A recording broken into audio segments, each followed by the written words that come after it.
by the all stakeholders very well. And the main factor driving this Chetana lecture series is to take the best practices in higher education to all higher education institutions across the country. These lectures are live streamed on all social UGC social media platforms, and it will be posted there so that anybody can watch in future also. In this lecture series today we have Srimati Sahana Singh. Madam is an author and commentator based in Ithaca in New York State. She is an environmental engineer by qualification, but she writes on a variety of issues, including Indian history, water management, and education. Madam has written many books. Some of the important books include The Educational Heritage of Ancient India, How an Ecosystem of Learning Was Laid to Waste, and Revisiting the Educational Heritage of India. And today, Madam will be giving a talk on taking inspiration for India's educational heritage. It's a pleasure, Madam, welcoming you to this lecture. Please, Madam. Namaste to everyone. This is a real privilege. Growing up in India, even I used to listen to UGC lectures. There used to be when the All India transmission was started. So we used to watch programs on here, physics and chemistry and various subjects. So it's a great honor to use the same platform, but of course in a reinvented manner. So thank you very much for inviting me. I will just start sharing my screen because I have a PPT. I hope people are able to see this. Please acknowledge. Yes, ma'am. Are you able to see my screen? Yes, ma'am. Okay. So I'm going to talk about India's educational heritage and how we can take inspiration from it. And this is the latest book that I have written, and I'll come back to it again. Just a minute, I think it's not moving forward. Right. So we have a very ancient tradition of formal discipline, teaching and learning that attracted students from around the world. So when as far back as we can go, we can see that there is a culture of gurus surrounded by shishyas, and the shishyas coming from different parts of the world. So we hear of them coming from Western Asia, we hear of them coming from China, Mongolia, and from the eastern part of the world as well, from Cambodia, from modern day Indonesia, Malaysia. So India had this formal disciplined teaching systems, which was very attractive. And it was also a way of certification because it was a matter of pride to be educated in India under the best teachers. So it was somewhat like today, a lot of people come to America or they go to UK to get to study in the best universities and get that stamp of authority. And this India was providing that authority to scholars. It's interesting that nature was a very important teacher. Nature was at the center of all the subjects. So that is why you would not really hear about subjects like sustainable development or environmental engineering, because everybody was conscious about the gratitude that they need to have for nature. And of course, there was everything was sacred. As you know, in India, the culture was the trees are sacred, the water is sacred. And so there was this culture of respecting nature. And nature itself was a teacher.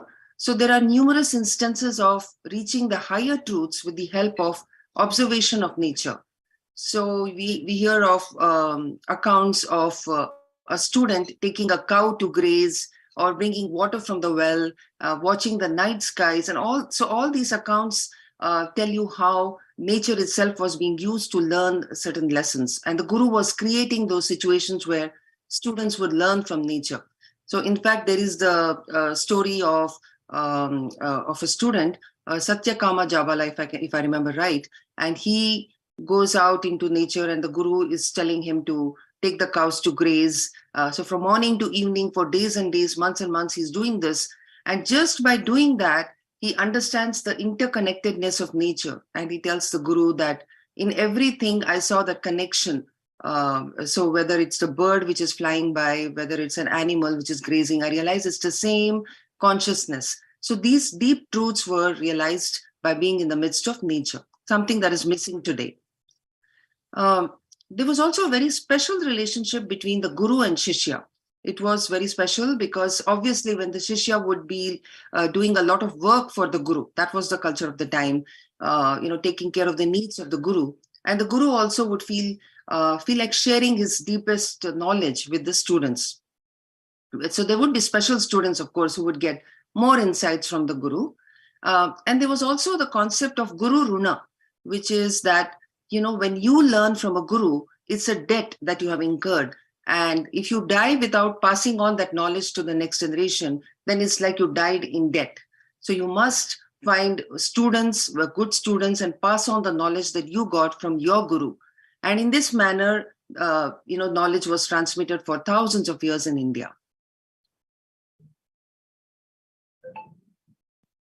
So there was enormous value attached to education. It is just unparalleled. If you see it in other cultures, much later it came there, but it was in India for a very long time. It was the foremost duty of every individual to get an education, to ensure that the children also got an education.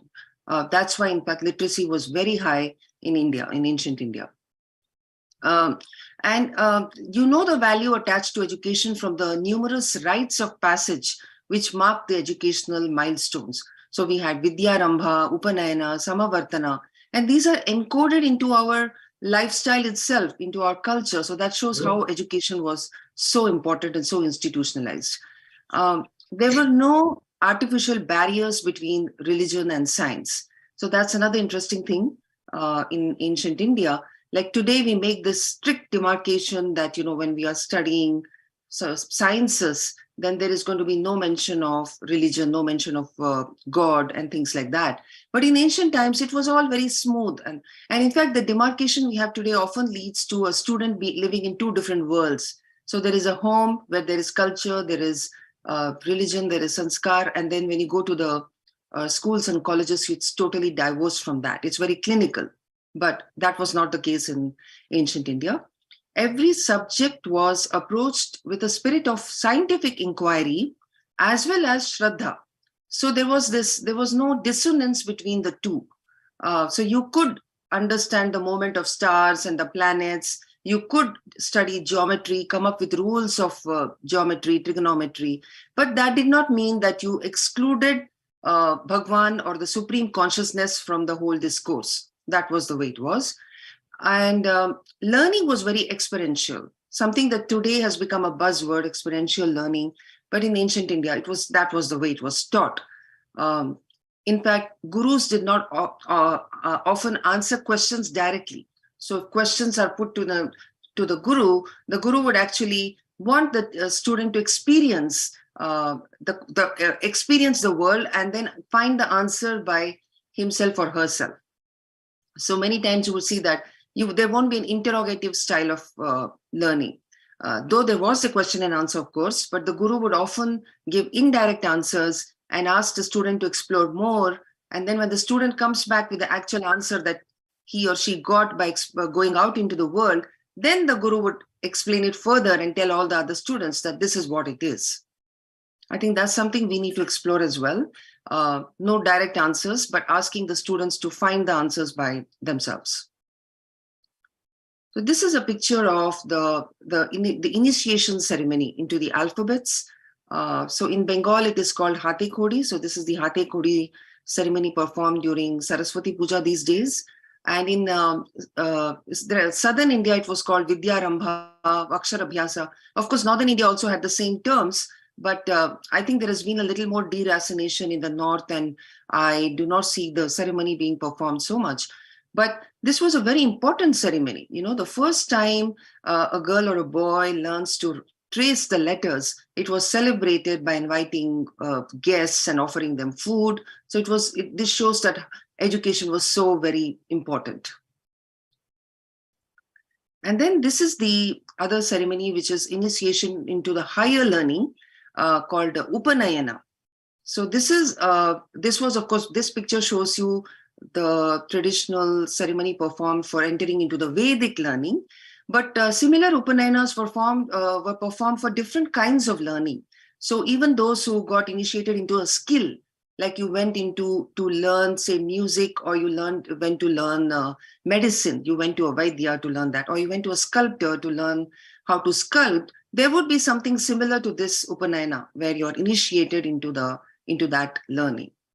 And always, there were two streams going side by side, which was that one would be the knowledge, the skill, the information, but then there would be a higher knowledge, which is to do with moksha, which is to do with transcending the lower knowledge and merging with the supreme consciousness. So knowledge in the sense, a really knowledgeable person was one who not only had the lower knowledge of lower sciences, but had also transcended all that, and he understood the supreme consciousness, and he was self-aware.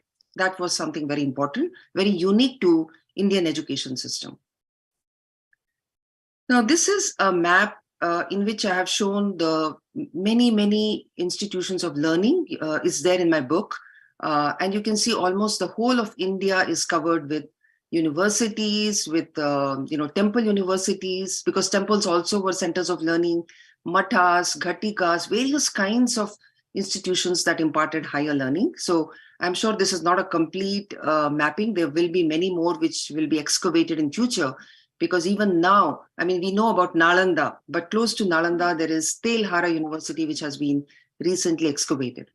And so you can see that on the eastern side of India, there is a whole concentration of centers of learning. There is Nalanda, Vikramshila, the Udantapura, Telhara, Patliputra, Mithila is in Nepal, border of Nepal and India today. Bikrampur, Kamarupa. Then when you go to the northern part of India, there are some very, very ancient universities, such as Takshashila, which is in fact the most ancient university we have excavated. And then we have Sharda Peeth. Sharda Desh was actually Kashmir. Kashmir was known as the land of Sharda or Saraswati. And then a lot of things. And so it was always associated with learning. Kashmiri scholars were given a high status. And in fact, when they confirmed something, then it would be regarded as, okay, the Kashmiri scholars have said it. So now what more argument can be there? That was the kind of stature that Sharda Peeth had. And then when you look at the West, you see Vallabhi University, which was very well known for administration, governance, accounting. So it's interesting that even today we have the IIM in Ahmedabad management, which is a well-known management institute. So Vallabhi in Gujarat was always known for all that, for knowledge of accounting and finance. And we also have an account in Katha Sarit Sagara, a collection of stories in ancient times, where a father decides to send his son to study in Vallabhi rather than sending him to study in a nearby. He was from the Gangetic plain, but he chose to send his son to study in far off Vallabhi, because then he would get knowledge in public administration, and possibly he would get a job with the royal, some royal administration. And then when you look at the south again, there's a whole cluster of temple universities. So you have Kanchipuram, you have Ennairam, so many of them. And again, these were all they're offering different subjects. We often think that only Buddhism was being taught, or religion was being taught. But as I mentioned, there was no barrier between religion and other subjects. So in all these centers, mathematics was being taught, astronomy was being taught, grammar was being taught. So it was a very complete education, very holistic learning that was given in these centers. It's also interesting that there was a pan-Indian mobility of scholars. So it's not just in recent times that we are traveling to various universities where we want to study, we get into a train or a plane, but even in ancient times, people made very difficult journeys, but they did manage to reach the center of learning that they wanted to join. For example, Vallabhi University in Gujarat was set up by Nalanda professors, and Nalanda itself had professors from southern India and Kashmir. And even after education, students traveled around to test their knowledge. So we have accounts of Vaidyas, doctors, freshly minted doctors who are traveling around India, curing patients and seeing whether their knowledge is working or not. And they would be supervised, of course. And the golden period of the famous Mithila University, we hear about the Mithila University, which was a great center of learning, especially for logic, and the Navya Nyaya school of logic developed there. And when all this happened, it was being ruled by the Karnataka dynasty, the rulers who came from Karnataka. So this is very interesting. So we have rulers from different parts of India or different parts of the world coming and enriching the education system of that area. We have an account of Raja Mayura Varman of Karnataka, who invited hundreds of scholars from Ahitchatra, which is in modern Bareilly in Uttar Pradesh. And he invited those scholars to settle in Karnataka and conduct yajnas, and also to teach and increase the knowledge of that region. So these people who were invited were scholars who were experts in grammar, math, astronomy, and they were all invited by Mayur Varman to come and settle in Karnataka, and thereby increase interest in these subjects and have more and more students studying that. And it is very inspirational to know that the teacher was the most respected person in society. The entire society supported scholars financially, emotionally, and personally. So imagine a time when it is the teacher and the guru who is the most respected person. Unlike today, where we often see that teachers are not given that kind of respect, nor are they paid well. They're struggling. But in ancient times, that it was not the case. It was as if the whole society was aware that the teacher is doing a great service to the further generations by training these students in all the arts and sciences. So during religious ceremonies, donations were given to teachers and educational institutions. So it was well embedded in the system. Whenever anybody would perform a puja or a ceremony, they would make sure that the teachers of that area were invited, and they were also fed, and they were given gifts. So there was great merit associated with donating to teachers, and kings gifted lands to gurus to build centers of education. So in this manner, the seekers of knowledge were freed from the burden of earning a livelihood. So those who were engaged in higher advanced learning, they did not have to worry about how will I support myself? How will I have enough food? Will I have clothes to wear? No, society took care of it completely. And there was also the practice of bhiksha. So bhiksha would mean it's not begging. In order to bring humility in the students, they were often asked to go and get alms from the various households, from the villages around the university or the Gurukula. So even if a prince had come to study under a guru, the prince would also have to ask for bhiksha. And in this way, in his whole life, he would never have had to ask for anything, because it would be given to him. The food would be given to him. But now here he would have to go out into society and request them to give food.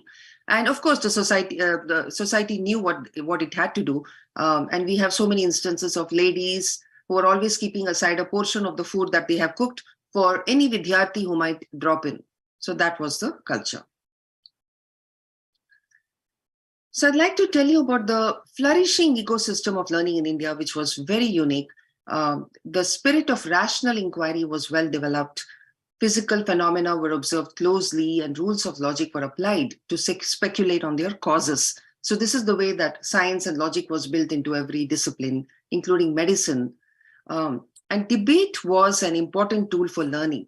So only in debates could the gurus, the scholars, the teachers really know whether the student has understood the subject. So it was often used as a way of examination, debates.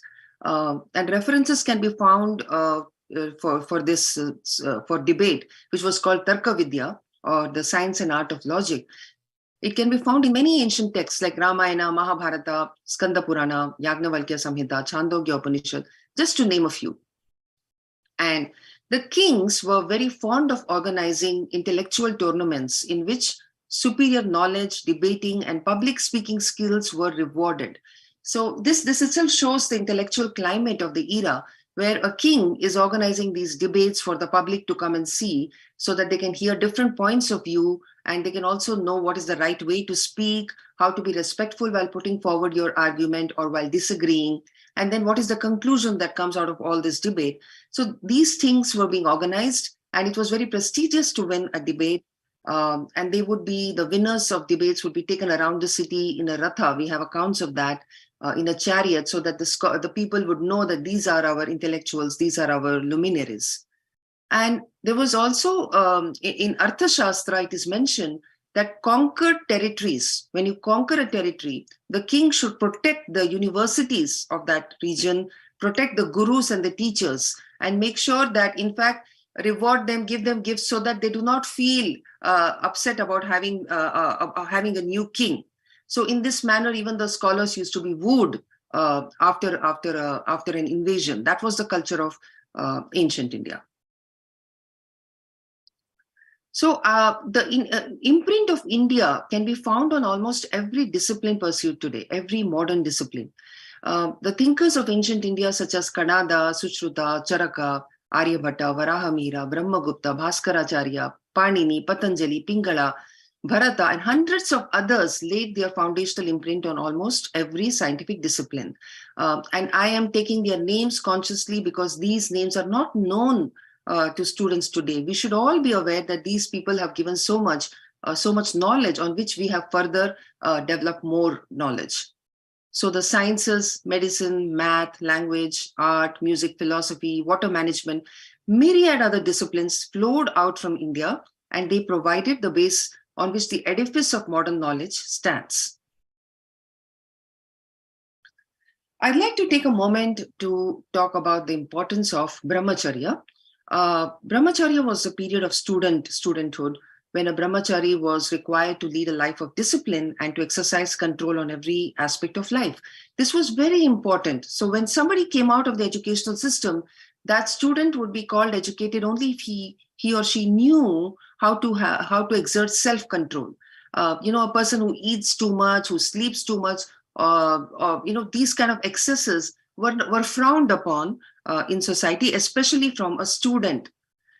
So sexual enjoyment was not considered sinful, but it was required to be postponed to the householder period, the grihasthashrama period.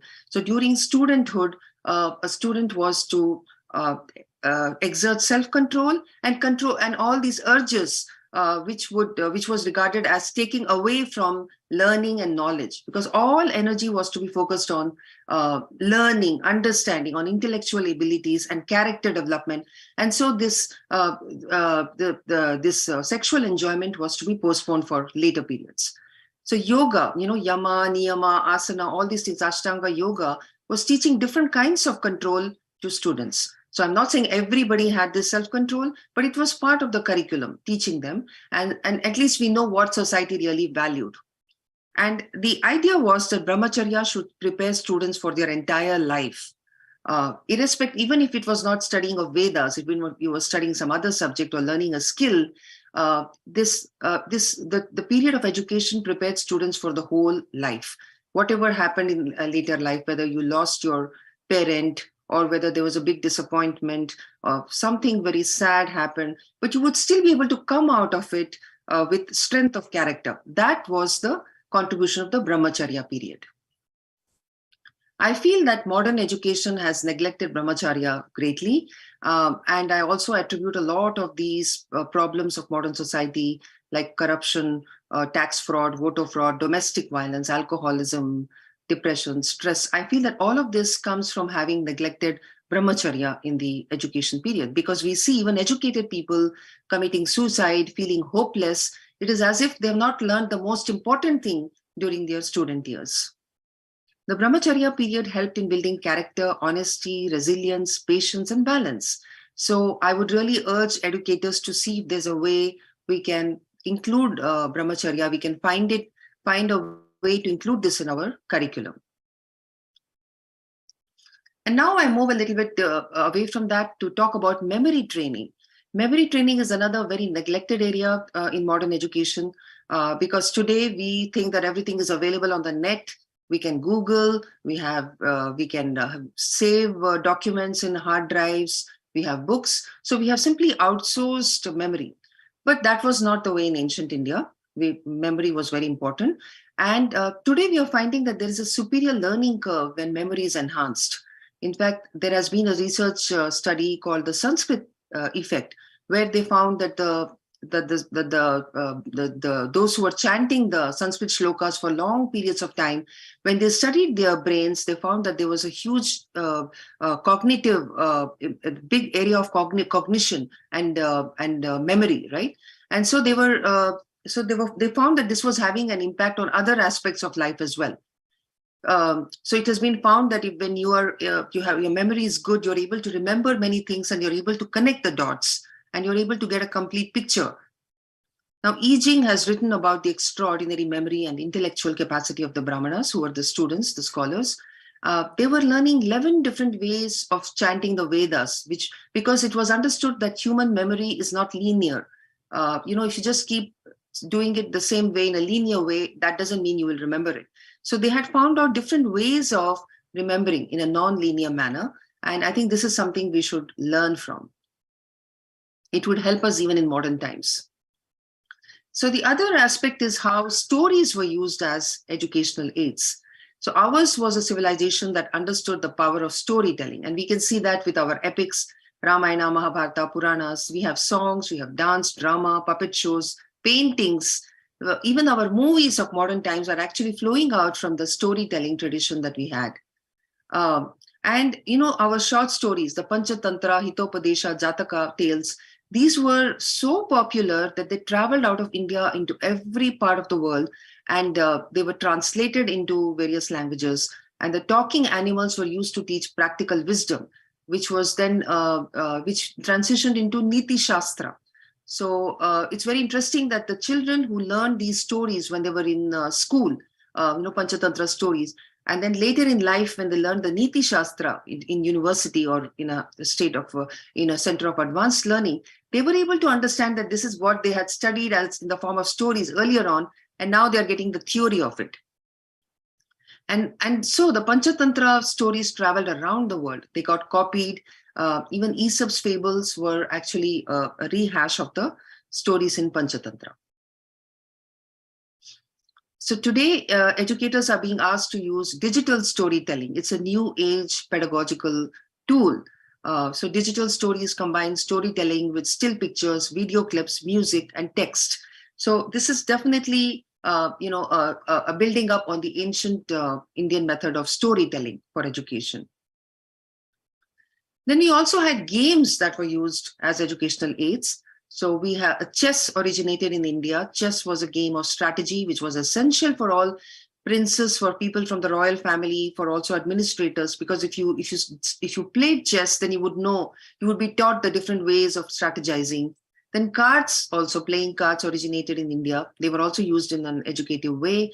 And what you see on the screen is the game of snakes and ladders, which was actually used to impart moral values. And so in the ancient game, if you landed on a square which had a virtue like compassion, kindness, daya, then you would ascend on a ladder and go to a higher number. But if you landed on a square which had greed, selfishness, then you would descend down the snake to a lower number. So in this manner, by playing this game, children would know what is a good quality and what is a bad quality without any preachiness. Later on, this game went to England, and they stripped it of all the moral values and just made it a game of numbers. Now, this is just a slide, but it is the longest chapter in my book, where I talk about how Indian knowledge went to the rest of the world. And we have huge evidence of the knowledge that was imparted, that the students who came to India, how they learned, took back the manuscripts, translated them into their own mother tongues, and then spread that knowledge in that country. So you would hear about Greece and Egypt taking Indian knowledge, the knowledge of medicine. Charaka's oath was taken and later became the Hippocratic oath. The concepts of sentience of animals and vegetarianism, the concept of the fact that even animals have consciousness. Animals can also feel. All this understanding also went from India. Vedanta, Puranic stories, the deities, the 7 notes of music, rhythm, musical instruments, all this went to Greece and Egypt from the 5th century BCE onwards, perhaps even earlier. And then you also hear of Persia and West Asia getting this knowledge of medicine, Panchatantra, because our texts like Sushruta Samhita, Charaka Samhita were translated into Persian and Arabic. And once they were translated, they were hugely adapted and they were very welcome. And in fact, they gave attribution to India for that. This was regarded as Indian knowledge in Western Asia. So similarly, the knowledge of numbers when it went from India, Brahmagupta's works, when they were translated to Persian and Arabic, there was a lot of gratitude towards Brahmagupta for giving all this knowledge. So the concepts of infinity, large numbers, decimal system, all this went to Persia and West Asia. And eventually it went to Europe, because Europe was not interested in all this knowledge for quite some time. But later, when they conquered territories and they got access to the texts, then there was a huge translation revolution, you could say, where these texts were translated to Latin, and then they were taught as if it was their own knowledge. So the knowledge of medicine, surgery, logic, grammar, linguistics, mathematics, all this went to Europe eventually. And, the Renaissance period, when you read about the Renaissance, you can see that they're actually talking about texts that have come from from Western Asia, that is the Islamic world, which had in turn got it from India, which they acknowledged. And then on the Eastern side, you would see in Japan, knowledge of Sanskrit, in fact, went from India, and it united Japan. So I have a section in my book talking about how Sanskrit united Japan. And then China, of course, got a lot of knowledge. They sent hundreds of scholars, thousands of scholars to come and learn from India and take back manuscript. But they also took scholars, Indian scholars from India. They took them from South India. They took them from different parts of India. They welcomed them so that they would help to set up the Department of Astronomy, various departments, various universities in China, and spread knowledge there. So we are told that Buddhism went from India to China, but it was not just Buddhism. There was a lot of knowledge of ophthalmology, gynecology, obstetrics, pediatrics, psychology, therapeutics. So many things, so many disciplines went from India to China. And similarly, the knowledge also went to Southeast Asia, art, architecture, Sanskrit language, even the deities. So this is how knowledge was transmitted. I think I have to.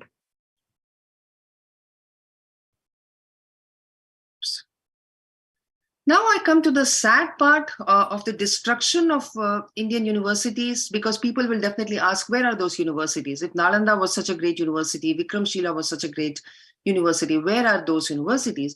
Well, there was a period in the 10th and 11th century and onwards from that, when there was a huge destruction of universities. So this is a picture of Muhammad Bakhtiar Khilji when he landed in probably Nalanda, or it could be Udantapura, where all these scholars were killed, books were burned, and there was an era of fear, and scholars simply ran from all these places. And those who could not run, of course, they were killed, books were burned. Those who managed to carry manuscripts fled to safer places. And that's how we hear of scholars from Vikramshila carrying their manuscripts and going to Tibet, where they survived. You also hear of Al-Baruni, who was a chronicler during the period of Mahmud Ghazni, talking about how all the scholars are fleeing because of our attacks. They're fleeing to places where we can't reach them. And that's how you see this whole ecosystem of learning started breaking down. And this was further exacerbated by the period of British imperialism. You can see this picture where the tentacles of the British are being spread to every part of the world. And in India, they did huge damage to education, which I will tell you more about. There was an agenda that the British had, which was very conscious. They really wanted to destroy India's education system. They realized that they could not dominate India if Western education was not imposed on the masses. And so one of the things was switching to an English medium of education, because earlier India was covered with schools which were teaching in the local languages. So in Tamil Nadu, it was subjects were being taught in Tamil, and in northern India, they were being taught in the local languages there. But when the British came, they decided to switch to English. Of course, there was a convenience to them because they would then have English-speaking natives that they could deal with. But there was also there was a deeper motive, which was that the sepoys would become disloyal if they learned Sanskrit or Persian. So you can see from the letters that were exchanged between the British officers in India and the ones in England about how it was so dangerous to educate the local people in their own languages. Because if they studied Sanskrit, then they would know about the greatness of their heritage and they would not give respect to us. And same thing if they learned in Persian. So after a 15-year debate, when the time came, when Britain was ruling over the whole of India, except the princely states, when the talk came of how to allocate resources to the running of the government, they said, let's devote money to English education. The Indian Education Act was passed in 1835, and it was decided to have English medium schools, which would be getting finance from the government. And there'll be no finance given to the vernacular languages. The schools which were being, the indigenous education schools were not going to be financed by the government. So in this way, they all started withering away. So just see the change, how there was a society in which all the local schools were being getting donations to a system where now only English medium schools would get resources. So the idea was to create a class of persons who were Indian in blood and color, but English in tastes and opinions, in morals and intellect. You would recognize this as Macaulay's Minute, right? Macaulay, whose minute was talking about how we need to build this class of people who will serve us, so we can use them for administering our colonies. And so we do not need to educate them in their languages or teach them about their knowledge systems. We need to make them feel grateful for what we are going to teach them, which will be the Western sciences. And of course, they were not going to tell you that Western sciences were based on the sciences that came from India. At this point, I would like to talk about Dharampal, to whom we owe a great debt. He wrote a book called The Beautiful Tree, Indigenous Education, Indian Education in the 18th century. So he, when he was living in England, came across some astounding information. He found archival material of extreme significance. He came across the surveys that had been commissioned by the British government in the 19th century to assess the level of indigenous education in India. So before the British changed the Indian education system and imposed the Education Act, they did a survey all over India to see what was the level of indigenous education. And they, whatever they wrote, the findings were there in the libraries that Dharampal accessed. So he found that they are saying that every village in India has a Pathshala. So there were 100,000 Pathshalas in Bihar and Bengal alone. Imagine, every village had a school, and that's where the children went to school. And there was a very high attendance. Reading, writing, epics, arithmetic, all were taught. Literacy was high. And the teachers were very dedicated. So you can see the memories of that era coming down from ancient times, where the teachers, despite the fact that they're not getting as many resources as before the invasions, even then the teachers were trying to teach their level best. There were superior methods of teaching. So, and we also found something interesting that rather Dharampal found it and made us aware about it, which is that in the schools in Tamil-speaking areas, the Shudras ranged from 70% in Salem and Tinnevelli to over 84% in South Arcot. So you see the stereotype we have that the Shudras were not going to schools, that was busted in this very survey conducted by the British, where they found that Shudras are going to schools. There are plenty of schools where the Shudras are in high attendance.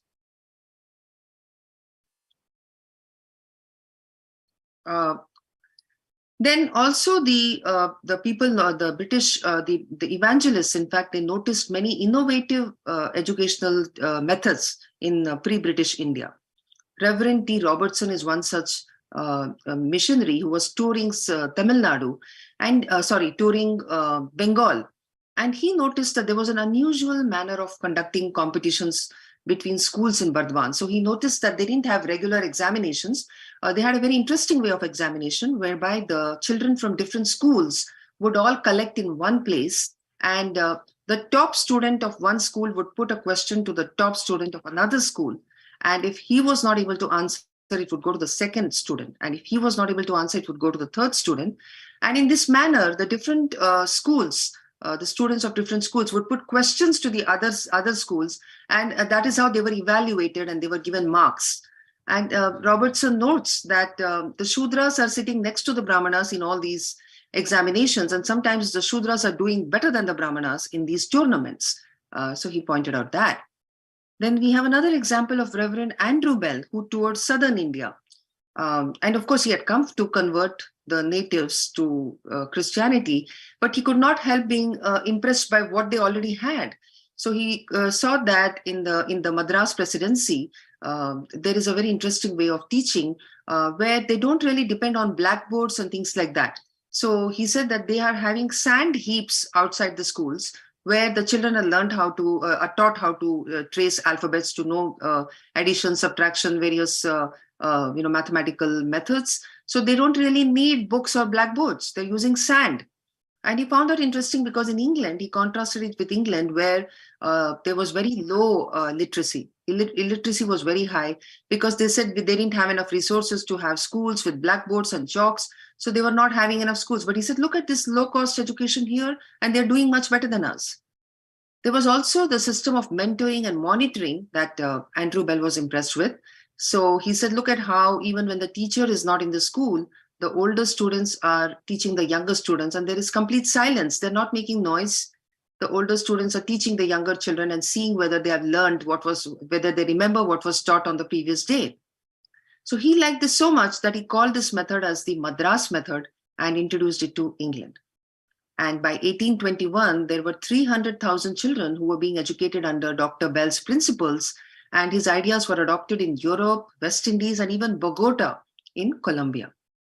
And I went to check whether it was really, Madras method was really a thing. And I found that the Madras College still stands in St. Andrews in UK. And this was the one set up by Dr. Bell, Reverend Bell. And so they are clearly acknowledging the pedagogy of India in this Madras College. Of course, so eventually what happened is, as the British rule got more and more entrenched, India became a shadow of its former self, because poverty and famines, they just spread everywhere, and there was abject poverty and desperation. Everything that India produced, food grains, textiles, steel, gold, silver, minerals, all this which made India the richest country in the world, was now at the service of the British. So there was no food now for teachers and students in pathshalas. So you can see how the basic education system was destroyed. The higher education was already destroyed during the invasions, but the basic education had been intact, which had been noticed by those surveys that were conducted early on. But over a period of time, the schools died out because there was no food for teachers and students. So the society was not donating to them like before. And the district collector's role was to fleece citizens.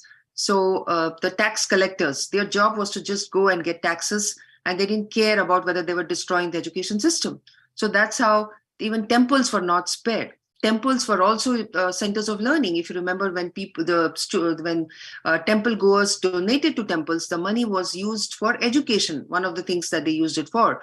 There would be annexes where their discourses would be held, classes would be held, students would gather there and learn. Now, when the temples also were taxed so heavily, the educative part of the temples also started withering away. Mother tongues were relegated to second languages. Gandhi said in 1931 that the British had left India more illiterate than it was just 100 years before. So by the end of the 19th century, most of India's indigenous industries had been wiped out. Prosperous artisans had turned to paupers. Remember, the artisans were also teachers. They used to teach students. They were creating this whole generation of artisans. So that was also under attack. And the balance between industry and agriculture was destroyed. There were too many people now dependent on agriculture, because now even the teachers were taking to agriculture to feed themselves. So under such conditions, education could not be a priority. Now, there are British people who actually called out the damage done to India's educational heritage. So we have Campbell, who is saying that the degeneration of education was attributable to the transfer of capital of the country from the native government to the Europeans. And then we have the second bullet point where I've written what Ludlow said in British India. He said, in every Hindu village which has retained its old form, I am assured that the children generally are able to read, write, and cipher. But where we have swept away the village system, as in Bengal, There, the village school also has disappeared. So now we know how great we were and what all we contributed, how we spread knowledge to the world, and how we got destroyed. But what can we do now? What can we take from our from our educational heritage? That is a question that I'm often asked. So I would like to say that we must become grateful inheritors of our own educational heritage. We need to have that gratitude. The curriculum must include a brief history of every discipline as a way of inculcating healthy civilizational pride. Because if education does not give you that, then you're very rootless and you're open to manipulation.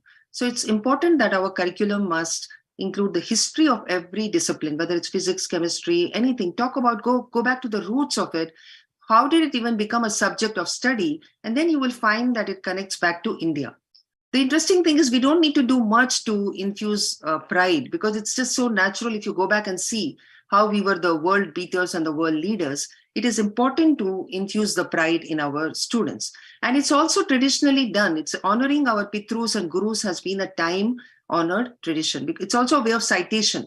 Like today, citation is so important. We always say, where has this first been written about? When we talk about we write an article, when we write a document, we want to say that, okay, we are referring the first time this was studied was here, and we give the reference. So then we should also do that with our own Indian knowledge systems. We should mention them. And I think that we should include the relevant and useful elements from our educational heritage, such as Nyaya Shastra. See, we have so much of content that we can take from our ancient texts, which are still relevant today. Nyaya Shastra for logic, because today I find that the logical approach is often missing in the students because they haven't gone through it in a systematic way. So if Nyaya Shastra could be included somehow, or an introduction to it, maybe not so much in depth because there are so many other modern subjects to study, but if there is a way we could include Nyaya, I think it will be very, very useful. Ganita Jyotisha, which is actually the mathematical part of astronomy, which Indians were so good at that in China and Eastern Asia, they were calling it as an Indian subject, a Hindu subject. Even in the Arabic lands, they referred to mathematics and astronomy as a Hindu subject. But today we find that students don't even know anything about what's on, what stars are there, what planets are there, what transitions are happening. We don't know much about that. But I think knowing that would be greatly useful. It'll also strengthen our understanding of the world around us. Vyakarana, Sanskrit grammar is extremely useful. You can actually probably make it a research study where you see how the reasoning and logical abilities of students are increasing as they are studying Sanskrit grammar. So I think that these subjects need to be introduced.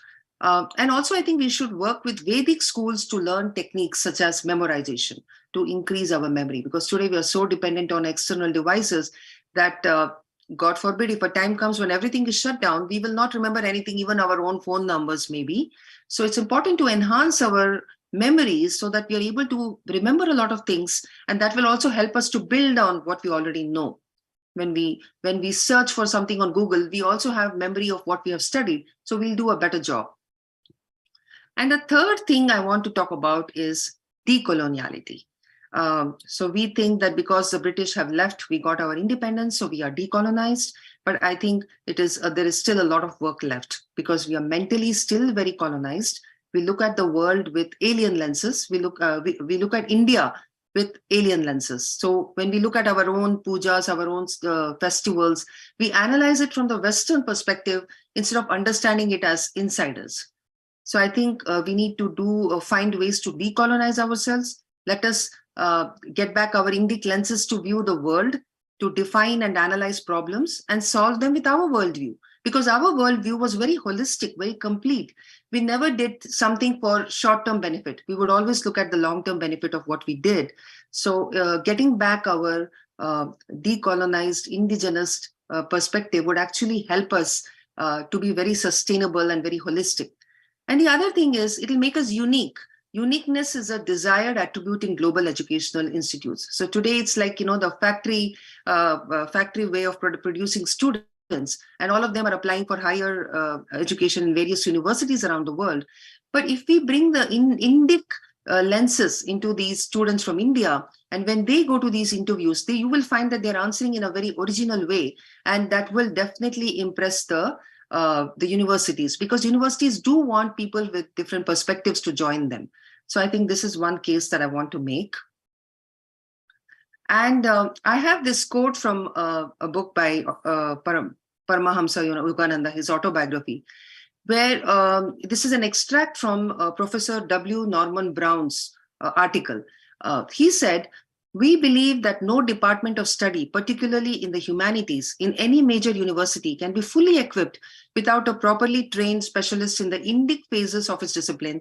We believe too that every college which aims to prepare its graduates for intelligent work in the world, which is to be theirs to live in, must have on its staff a scholar competent in the civilization of India." So Norman Brown said this. It appeared in the May 1939 issue of the Bulletin of the American Council of Learned Societies. So I just wanted to share this with you. And with this, I come to the end of my presentation. I have my email here if you would like to contact me, and please do read my book. It might open up frontiers and lead you to further research. This book is available on Amazon and also in the bookstores in India. Thank you. Thank you, madam, for a very informative lecture. And now this session is open for questions if we have any from participants. Any questions, please raise your hands electronically so that we can unmute.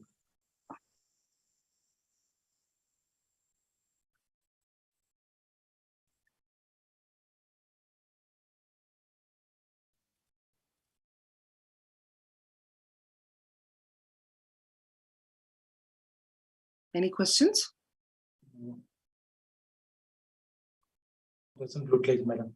Usually we receive lots of questions in the social media platforms, but today many messages, indeed in hundreds, and we got messages appreciating your lecture. And many have suggested this lecture should be repeated.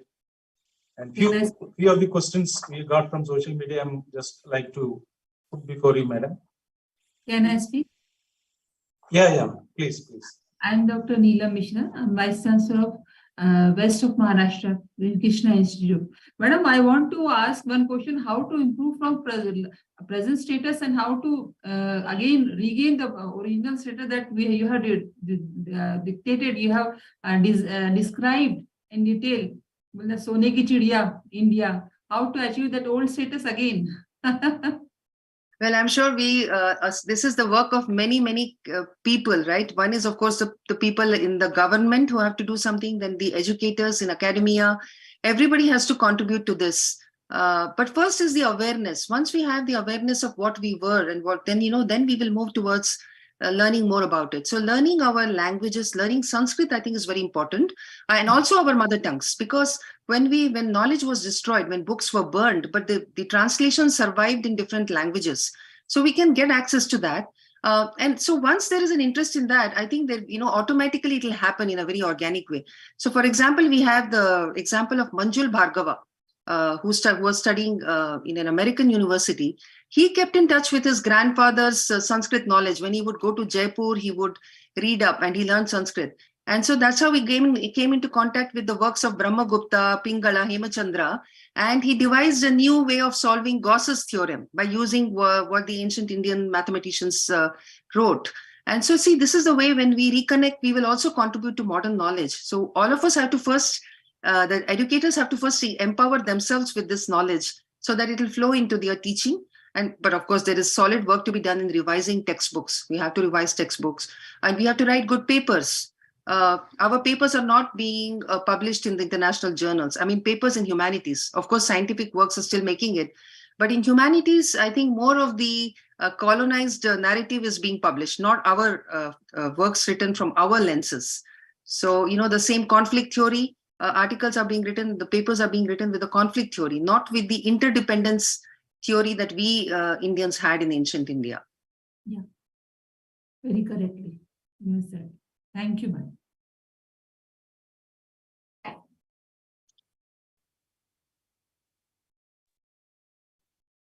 There are many questions related, just now madam has asked. For example, can you suggest some steps for universities to regain the lost glory of education. I think we should implement NEP properly now. When I was reading NEP, it has all the elements for bringing back India's educational heritage, making India a leader again. But so how to implement is the question. So I would probably not be able to tell you the nitty-gritty of those little things which you would be aware of, which are impeding in the implementation of certain things. But yes, these subjects should be brought back.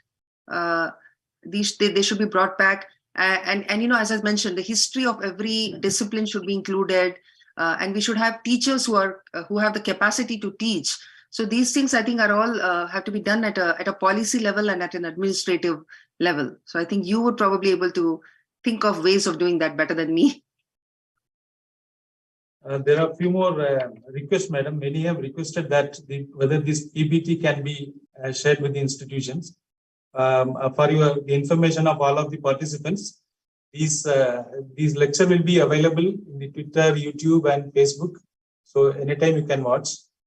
And I would invite people to read the book, because then you won't need this PDF. If you read the book, everything is there with references. Because mind you, today is the world where they'll ask you, where did you get this from? Who told you this? And that is the way. It's the right way. We should ask each other the source of the knowledge. So please read the book, which has all the references at the back.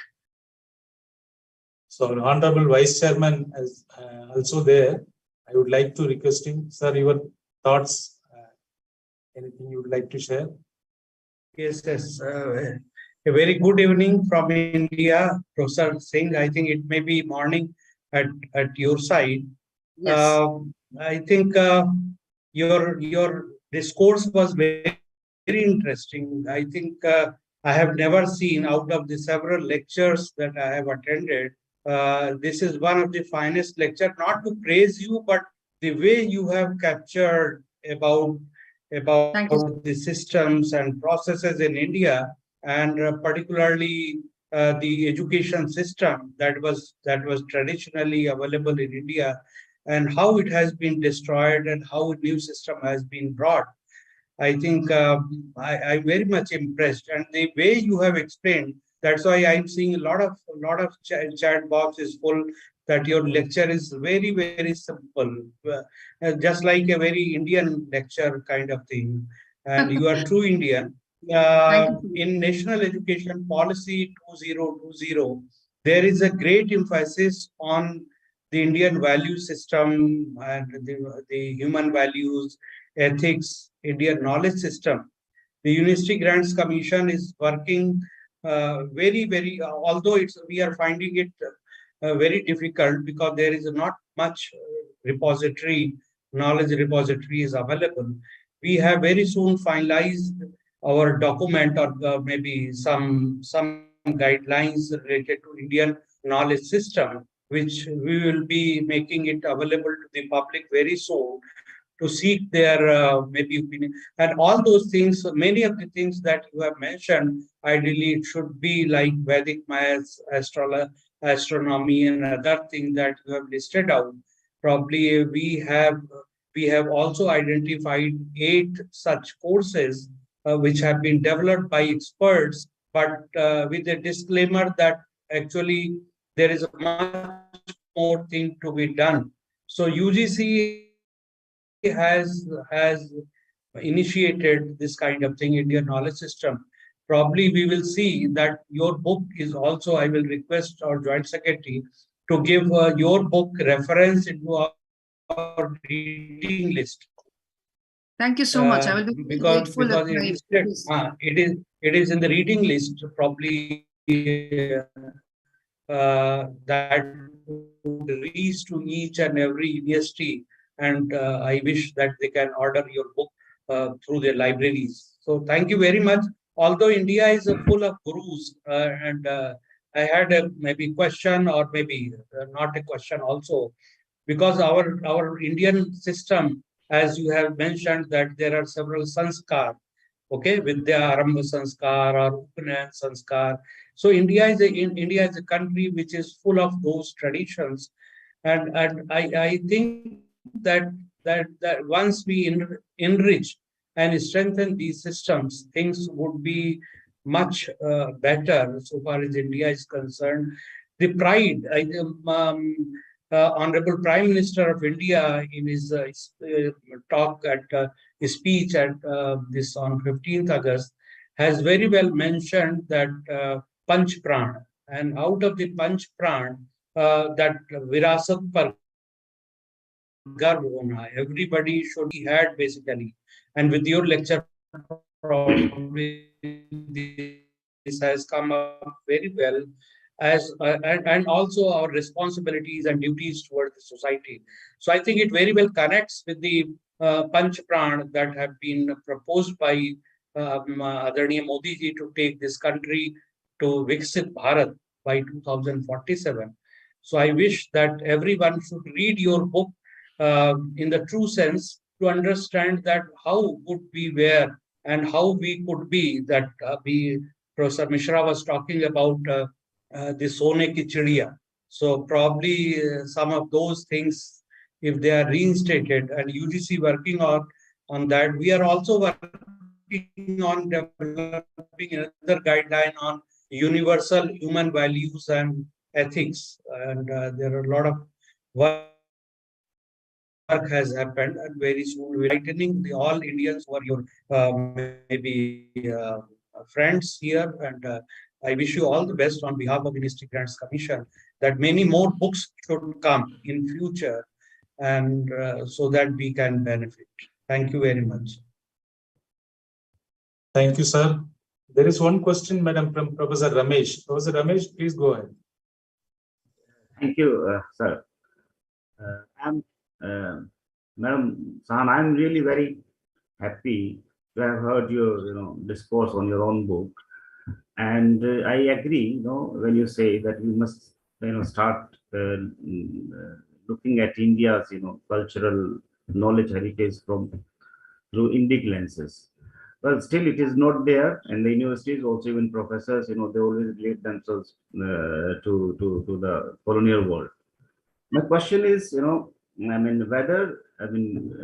haven't seen whether you have dedicated any chapter of your book to the topic of welfare state in ancient India or in later periods, or whether, if not in this book or in any other book or in any article, have you worked on that, the idea of welfare state as the state working for the people, as nowadays it is also one of the hot topics in the Indian political system.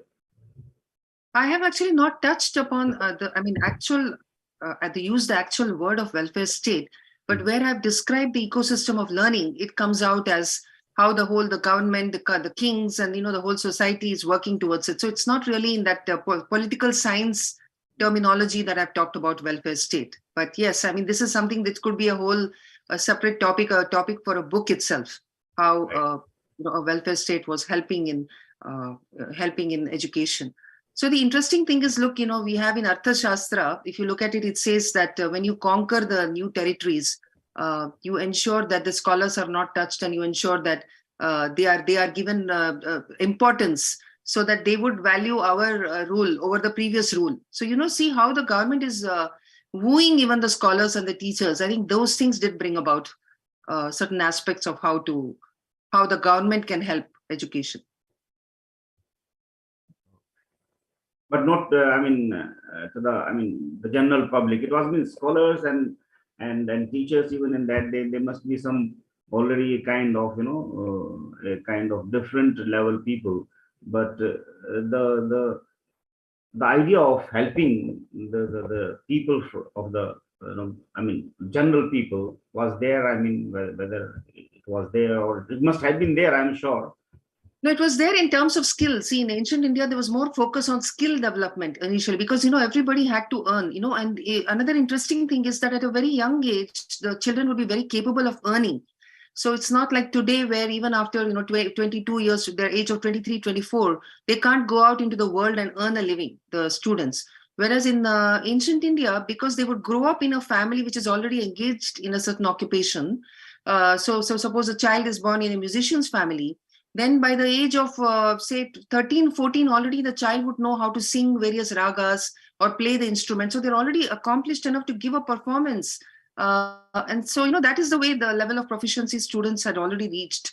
So in this way, they so in each jati, all the people were empowered. So they were all learning. They had the education of that particular profession they were in. Their family was with, and they could also move out and learn from others if they wanted to. That mobility was there, which got reduced in the later periods under the when the colonization, invasions, and all that stuff.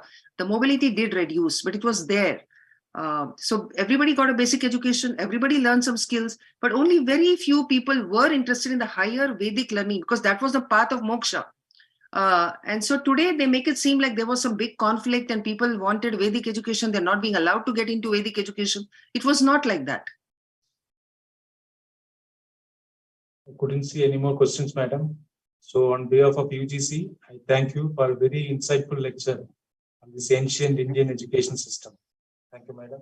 I thank Honorable Vice Chairman and Secretary UGC and all participants for joining us today. Thank you so much.